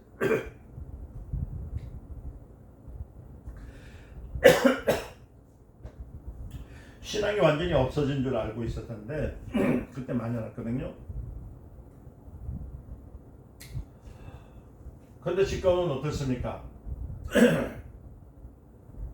또 다시 중국에는 예수 그리스도의 그 십자가와 그리스도의 이름이 사라졌습니다. 왜 그럴까 하면은 한 사람이 누구의 방법으로 해요? 인본주의의 방법으로서 이제 그 교회들을 말살 정책을 쓸 때문에. 그래서 저도 그 전에 이제 맨 마지막 때 되면요, 그 시진핑이가 교회를 핍박하는 마지막 때 제가 청도라는데 선교를 한 갔었거든요. 얼마 됐네, 10년 가까이 됐네요. 그 갔을 때 공안들이요, 교회에 그때는 뭐 강제적으로 이제 그건 하잖아요. 근데 이런 건 있었어요. 예를 들어서 포교, 다른 사람들이 예수를 믿게 한다든지 또 예수를 믿게 하는데 방법이 그냥 조용하게 그냥 몇 명만 찾아서 부르고 찬송만 부르면 안 되고, 그러니까 찬송만 부르는데 반주기 없이 부르면 되고 뭐 이런 식으로 규제를 이제 하고 있었거든요. 그래서 사람이 10명 이상 모이면 그 공중도 흩어내는 그런 시대였거든요. 근데 그걸 그렇게 하다 보니까 사람들이 이제 복음을 더 전가하기 위해서 우리 교단에 있는 사람이 뭐라 했냐면요, 그 사람들이 돈을 주기 시작한 거예요. 교회 나오면 1달러, 그 당시에 달러가 있었거든요. 그래서 사람 데리고 오면 5달러 이렇게 주기도 했던 거예요. 그래서 그 사람 잡혀가 버렸어요. 왜냐면 그 불법이거든요. 포교를 하기 위해서 돈을 주거나 어떤 우리 같은 전도지를 주게 되면은 그거는 그들의 법에 의해서 잡아가게 됩니다. 그래가지고 그분을 그냥 건져줬는데 돈이 얼마 들었냐면 교회 한 800만 원 들었어요. 교도소 들어가 있는 거 빼내는데 거기에 뭐라죠? 공간들이라는 거 하고 그 고위직들에게 이제 돈을 주면서 그래서 뽑았는데 아직도 우리 대한민국의 그 선교사님들, 목사님들 잡혀가신 데 많이 있다고 합니다. 더 심지어 죽으신 분도 있다고 그래요. 그래서 제가 왜 이 말을 하냐면은 처음에 그러니까 인본주의제 생각할 때는 중국이 그냥 처음 보고만 돼가지고 완전히 막 대한민국에서 보낸 선교사를 통해서 복음이 세계 복음이 이루어질 거라 생각했어요. 그래서 그때 많이 됐거든요. 엄청 많이 됐어요. 근데 결국 보면은 어떤 방법으로 세상적인 방법으로 하다 보니까 지금 복음이 하나도 안 들어가거든요. 이런 일들이 생겼던 거예요. 자 이제 제가 이제 뭐 좀 다른 말을 좀 했는데 제가 들어갈게요. 1장에서 배운 것 같이 그때의 가정의 얘기가 나오잖아요. 그죠? 바벨론에서 또 포로가 들어온 이야기, 그 다음에 선지자 끝나고 그래서 이스라엘이 끝난 줄 알았지만 그리스도께서 계속 나타나는 있던 거. 그리스도의 가정이냐 아니냐를 보였던 거예요. 그래서 여기서 우리가 배운 것은 2장에 넘어오면서는 예수 그리스도는 왕이시다, 그리스도라는 것을 배우게 되는 겁니다. 그래서 권능이 절대적이고 권세가 절대적인 것처럼 이 권세와 권능을 가지신 분이 누구라고요? 예수 그리스도. 그러니까 나를 살려줄 수 있는 권리, 그는 나를 위해서 보상할 권리, 그는 나에게 직분을 높여줄 수 있는 권리, 이 권리가 있어요. 무엇이든지 할 수 있는 권리를 누구한테 있다고요? 예수 그리스도에게 있다는 것을 배우는 겁니다. 그러니까 여러분들이 신앙에 하나님은 불가능이 없다는 것을 믿는 것. 그 절대 순종, 절대 불가능이 없는 분이 누구냐면 예수 그리스도예요. 그것을 믿는 것이거든요. 그리스도는 불가능이 없습니다. 절대 불가능이 없어요. 그리스도에게는 불가능이 없기 때문에 우리가 맡겨도 되시는 분. 그래서 여러분들 제가 그랬잖아요. 누굴 믿느냐? 하나님을 믿는 거잖아요. 하나님의 그 믿는데 하나님 믿기 위해서 누구요? 예수란 이름을 누구 거라고요? 아버지 거라고 하셨어요. 아버지의 이름을 아들에게 주어서 많은 사람이 절대적으로 변함이 없고 절대적 권세를 갖고 불가능이 없는 그 하나님 예수 그때 이름을 통해서 살아라. 이게 마태복음의 전제에 들어있는 겁니다. 이게 신앙입니다. 어떤 사람 그래요. 목사님 이런 것도 하나님이 할 수 있대요? 그래요. 그래서 저는 묻습니다. 그럼 하나님 못하겠습니까? 나의 하나님이 절대주의인데. 그러니까 뭐라냐면 그러면 이런 것도 해준다. 내가 여태가 기도한 거 왜 응답이 없습니까? 다시 돌아가야 돼.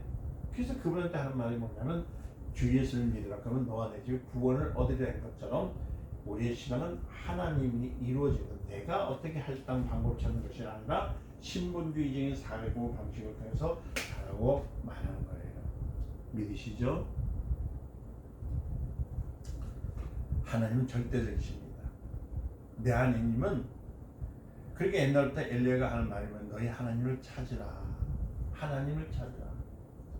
요새 여러분들이 그 인터넷이라든지 통해서 휴대폰을 통해서 여러분들 얼마나 많은 것 때문에 뭘 찾으려면 랩을 통해서 막 찾고 그러죠.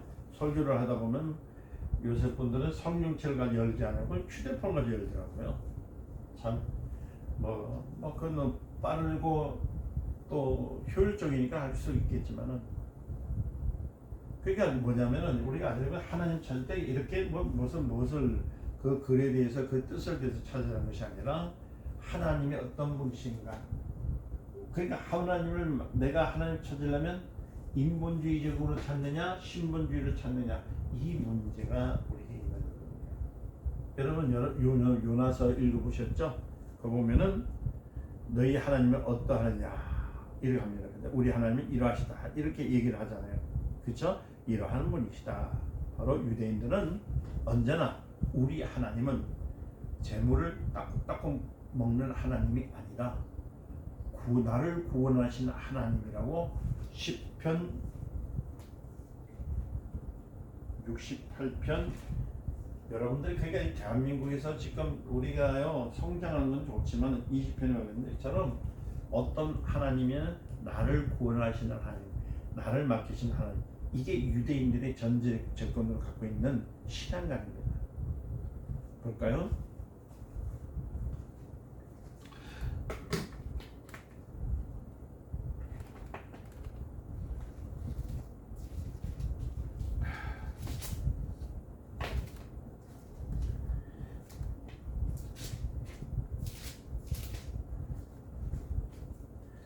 시편 68편이죠. 68편 19절에 보면은 날마다 우리 짐을 지시는 주 곧 우리의 구원하시는 하나님을 찬송하려다. 하나님은 우리에게 구원의 하나님이시라. 사망에서 벗어남은 주 여호와로 말미암은 것이니라. 뭐라고 말했습니까? 나를 구원하신 하나님. 자, 다 같이 시작. 나의 하나님은 날마다 나의 짐을 져주시는 분, 나를 구원하시는 하나님이시다. 이게 여러분들 고백이 돼요. 그러니까 하나님은 어떤 분이냐면 여러분들 하나님을 복잡하게 이해하려고 하는데 이해하지 마세요. 자꾸 여러분들 왜 하나님을 복잡하게 그분은요 나의 짐을 져주시는 나를 구원하시는 분. 시편 68편에 19절 20절 말씀하신 것처럼 나의 짐을 져주시는 분. 어떤 분이 목사님 하나님 정말 있어요? 정말 있대요? 과연 나의 짐을 져주시는가요? 날마다 나의 짐을 져주십니까? 이렇게 묻는 분도 있습니다. 그래서 유대인들은 여러분 유대인들에 대해서 좀 생각을 하지. 그들은 절대 신앙을 갖고 있습니다. 하나님은 날마다 나의 짐을 져주신다. 날마다 짐을 져주시지 않으면 내가 왜 기도하겠느냐. 이 말을 가지고 하나님께 기도하시는 거예요. 그래서 오늘 대한민국에 기도하시는 분들이 무조건 기도합시다면 주여 이것도 주시고 저것도 주시고 이런 식으로 기도하는데 그것이 아니라 나의 짐을 주시기 때문에 어떻게요? 날마다 그분 앞에 나왔을 때 주여 오늘도 그래서 여러분 저녁에 기도하시죠? 할 때 오늘 일루한 양식을 주셔서 무사히 지냈습니다. 하나님께서 함께 해주시는데 이런 어려움이 있을 때 또 하나님께서 나를 도와주시고 내 손을 붙들어 주셔서 이렇게 우리가 이겨냈습니다. 이렇게 기도하는 것이에요. 그게 기도예요. 근데 많은 분들은 기도하라니까 이것 주시고 저것 주시고 저것 주시고 저것 주시고 물론 주시지만 예수 그때 이름으로 선포해서 받는 거라고 얘기했습니다. 그랬더니 선포해서 이겼거든요. 받았거든요. 그러니까 감사해서 저녁때에 일단 하나님 말씀대로 내가 그 저 물질에 대해서 내가 할 때 가난은 떠나가고 부는 들어올지어다 이 고백을 했어요. 그런데 들어왔어요. 하나님 영광 받아 주시옵소서. 하나님 적자는 떠나가고 흑자는 들어올지어다 이 기도했는데요. 정말요. 아슬아슬하게 딱 들을 때 어떤 물을 통해서 모든 것이 내가 적자 날 뻔했는데 흑자가 돼가지고 들어왔어요. 하나님 영광 받아. 이게 기도지. 이것 주세요. 그게 기도가 아니라는 거예요. 옛날에 여러분 축구했는데 말입니다. 저체서 꽝 찼는데 이 사람이 머리 맞고 골을 했으면 헤딩했어요. 근데 자기가 받은 것이 아니라 저절로 어떻게 해요? 들어온 거예요. 왜냐면 저체서 공을 쳤으니까 나는 그냥 머리만 갖다 댔으는데 들어간 거잖아요. 그러니까 오늘 지금 여러분들이 하나님께 기도하는 것 요행을 바라고 기도하지 말라는 이유가 그거예요. 왜 요행을 보고 기도하는 거예요? 말씀을 붙들고 기도하는 이유가 그 얘기거든요. 말씀대로 가서 뭐예요? 손을 얹는 즉 나으리라 명하여 취하라. 할렐루야. 우리의 기도나 신앙은 완전한 겁니다. 완전히 알고 믿어야 되는 거예요.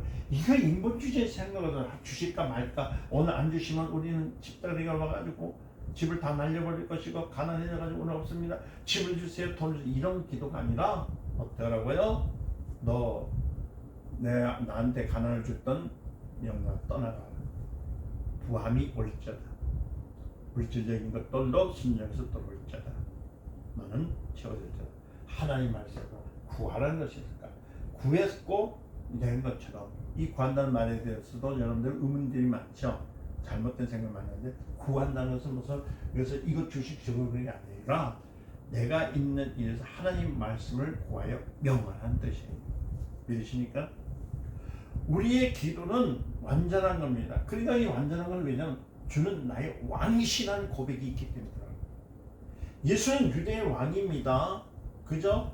예수는 유대의 왕이다 할 때에 누가 찾아왔어요? 동방박사들이 찾아오잖아요. 그죠? 이 말뜻을 알아들어야 돼요. 동방박사들이 그냥 오나요? 그 전에 동방박사는 뭐 하는 사람들이에요? 별을 연구하는 사람들. 그러니까 동방박사 두 사람이 왔는데 뭐 세 사람이 왔던가 뭐 하여튼 뭐 그것은 뭐 모르겠어요. 그것이 신앙의 방향을 잡는 것이 아닙니다. 그러니까 두 사람이든 세 사람이든 신경 쓸 건 없고 그러니까 세 사람이라고 뭐 못 박을 근거도 없습니다. 그러나 동방에서 있는 박사가 왔을 때 그들이 올 때 뭘 갖고 와요? 유황과 황금과 모략을 갖고 옵니다. 황금은 황금이고 유황은 죽을 때 생각해서 유황을 뿌립니다. 이제 썩지 않냐고. 그 다음에 예수께서 죽기 위해서 예수의 죽음을 위해서 몰약을 갖고 옵니다. 몰약은 죽을 때 마시면 뭐냐면 아픔을 느끼지 못한다고 해석이 되어 있습니다. 그러니까 아기 난 그 돌집에 뭐냐면 관 가지고 가고 몇 자리 하나 잡아줄 때 하는 얘기 뭐 그런 얘기가 있죠. 그죠? 그것처럼 뭐냐면 말 그대로 장례에 필요한 얘기를 갖고 그 왕으로서 선물하고 그렇죠. 그 다음에 유황을 통해서 이제 죽음 왕한테 왕이니까 와서 황금을 드리고 그 다음에 유황은 죽을 때 이제 뿌리라고 줘가지고 그 다음에 그 고통 속에서 이제 고통을 이겨내라고 몰약을 가져온 거. 그러니까 마치 그러면 이 얘기를 이렇게 해보면은 예수님 지금 아기 돌집에 찾아와가지고 뭐냐면 관 하나 가져오고 또는 몇 자리 잡아가지고 지금 죽을 것을 지금 얘기하는 것을 갖고 오잖아요. 그렇죠? 그런 의미가 있습니다. 황금은 사람 눈에 보이는 가장 좋은 것입니다. 유황은 내 코로 맡을 수 있는 최고의 것이고, 몰약은 입으로 들어가는 보약 중에 영양가 중에 최고시랍니다. 그 다음에 눈으로 보고 코로 맡고 눈으로 볼 수 있는 최고의 것으로 황금을, 코로 맡을 수 있는 최고의 것을 유황을, 입으로 들어갈 수 있는 최고의 것을 보약인 몰약을 갖다 준 것. 그러니까 최고 영광스러운 죽음을 맞이하여 부활하신 주님을 누가요? 동방박사들이 갖고 온 겁니다. 그러니까 최고의 것. 초상집에 가는 것 마냥 죽을 때 위해서 하는 식으로 주님의 죽으심을 상징하는 그 최고의 것을 가지고 들어간 겁니다. 그리고 이들이 동방박사에 갔을 때 이들이 했던 것은 뭡니까? 바로 육체의 죽음을 우리의 구원을 이루신 분인 것을 상징적으로 나타난 것이라는 것을 우리가 알게 되는 거예요. 자, 그 사람들이 주님의 죽음이 무엇인지 알고 있었습니까? 그게 아니고 눈으로 보는 것, 코로 맞는 것, 입으로 들어가는 것, 아주 최고 것을 생각합니다. 여러분들 볼 때 화장실 들어가는데 응가하고 나올 때 그거 맡아보면 어때요? 아주 그냥 냄새를 빨리 자기가 썼지만 자기가 넣고 나지만 그 냄새 때문에 어떻게 빨리 물리잖아요. 그냥 꽃밭에 가서 향을 맡으면 어때요? 야, 이거 맡아도 얼마나 좋습니까? 그러니까 좋은 향기, 최고의 향기를 또 눈에 보이는 최고의 번쩍번쩍 보이는 황금을 바로 입에 들어가는 것에 그 최고의 보약을 인상 녹용보다 더 좋은 몰약을 가져온 이유. 그러니까 우리가 이것을 인본주의로 볼 때는 다 몸에 좋은 거죠. 그러나 우리 영적으로 볼 때는 우리 주님 앞에 그 최고의 것을 드렸지만 죽음을 예비하신 것, 구원에 대한 하나님의 약속을 이룬 얘기다. 그러니까 동방박사들은 예수를 보이는 것으로 최고의 것을, 또 냄새 맡을 수 있는 것, 콧구멍 들어갈 수 있는 그 최고의 것을 그가 잡수 수 있는 최고의 것으로서 그를 최고로 경외하는 것으로 말해주고 있지만은 거기에 유황과 황금 몰약은 어떤 거냐면 복음적인 의미는 아니라는 걸 아셔야 됩니다. 복음적인 의미가 아니라 그들에게 있어서는 최고의 헌사를 했던 것입니다. 복음은요, 하나님께서 이거 이제 잠깐 물 한잔 하고 합시다.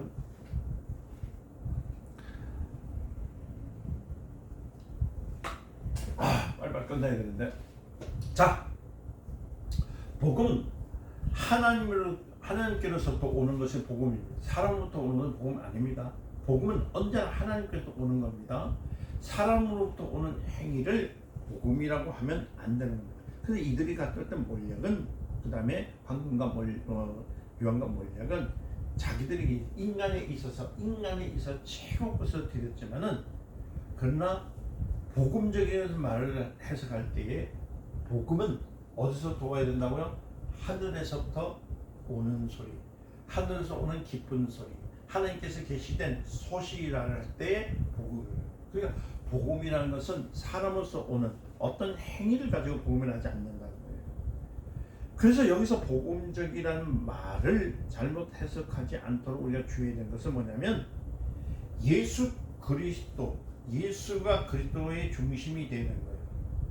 몰약이 의미가 있는 것이 아닙니다. 유약이 의미가 있는 것이 아닙니다. 황금이 무슨 의미와 뜻을 가지고 있는 것은 아니라는 겁니다. 이것은 인간들이 보는 것으로 최고의 것이 황금. 그러니까 황금이 하늘나라에서 유혹을 받지 못해요. 인간이 보는 최고의 냄새 맡아 있는데 코를 대신할 수 있는 것은 뭐가 있습니까? 없어요. 더러운 냄새와 썩은 냄새. 그러나 코에 아무런 좋은 냄새를 맡는다 할지라도, 여러분들 보세요. 1년 내내 맡다 보면 하늘나라의 유혹을 받았습니까? 못 받습니다. 그런 의미가 아니에요.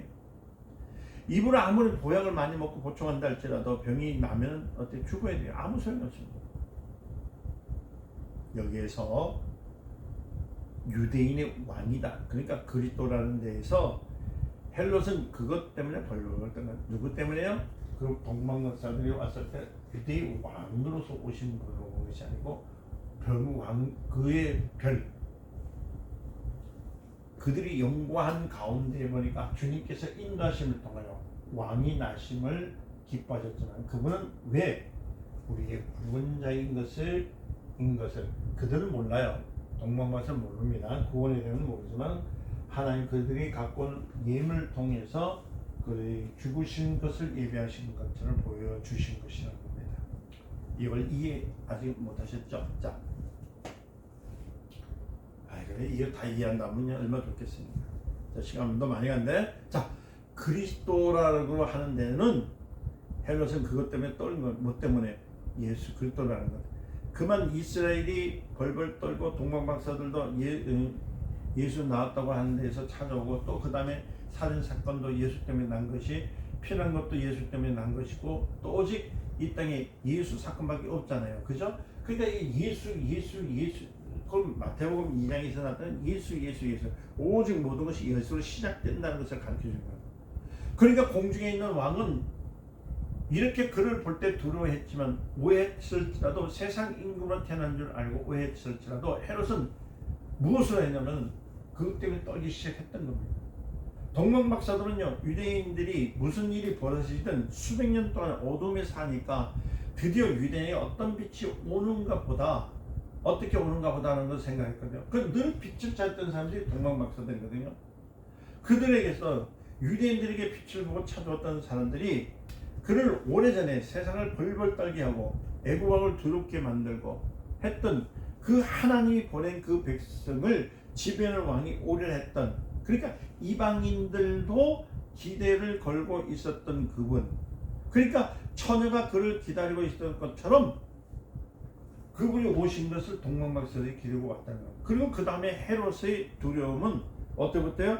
3살 이하의 아이들 살생에 가기까지 예수가 발생하지 못하도록 누가요? 유대인의 왕이 나지 않도록 실을 말려버리는, 그래서 작정한 것은 그만큼 두려움을 표시했던 장이라는 겁니다. 그 많은 사람들 죽기까지 했다는 것은 예수님이 나타났다는 말에 그만큼 자기가 불안했다는 것을 나타내는 겁니다. 요셉이 그를 데리고 애굽으로 도망가죠. 정말 예수 그리스도에 대해서 중심이 됐기 때문에 예수가 없으면 요셉이 뭐하러 애굽까지 갈 필요가 있습니까?